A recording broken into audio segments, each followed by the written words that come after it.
God is doing a heart search, and what he finds, he will mend. The hurt, he will heal. The voids, he will fill. He is restoring with instructions, and through your obedience, you will be restored. The Lord said they mishandled the gift you were to them, but forgive them. They didn't know you were a sent gift and a sent treasure, and they didn't value you. In fact, they devalue you. They slayed you, they bruised you, and the Lord says, I need you to forgive. I need you to forgive and release them so they can be free. I want to do a work in and through them so that they will know me. Forgive them for the hurt they caused. Forgive them for the shame. Release them. Their hardships have testified against them. Their struggles and their battles have served as a testimony of their deeds against you. And now I want to restore them. If God's anger is not kindled, who are we to hold on to anger and unforgiveness? Even if they do not accept the olive branch,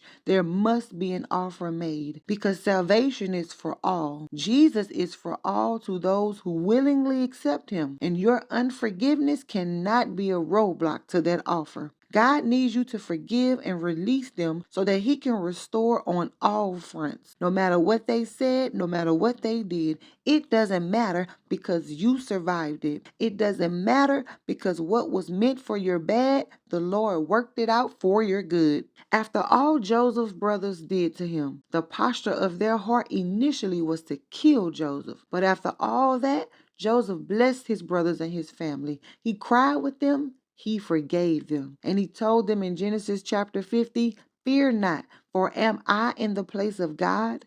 But as for you, you thought evil against me, but God meant it unto good to bring to pass as it is this day to save much people alive. Additionally, he said, fear not, I will nourish you and your little ones.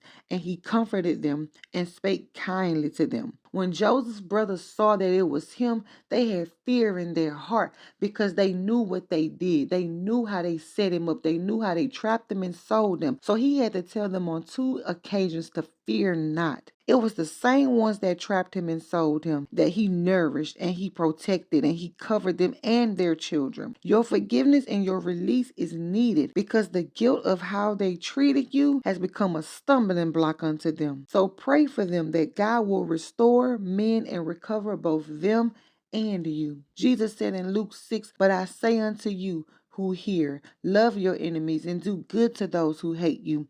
Bless those who curse you and pray for those who spitefully use you. Trust me, they know what gift and treasure you are now, even if they'll never acknowledge it. They know that what they did and said led them on the path that they're on, and they desire the help of God. And God, being the God that he is, he cannot ignore their cries for help. So I pray God gives the strength to forgive. This is a chapter in your life that needs to be closed so that you can move on to the next best that God has for you. So forgive.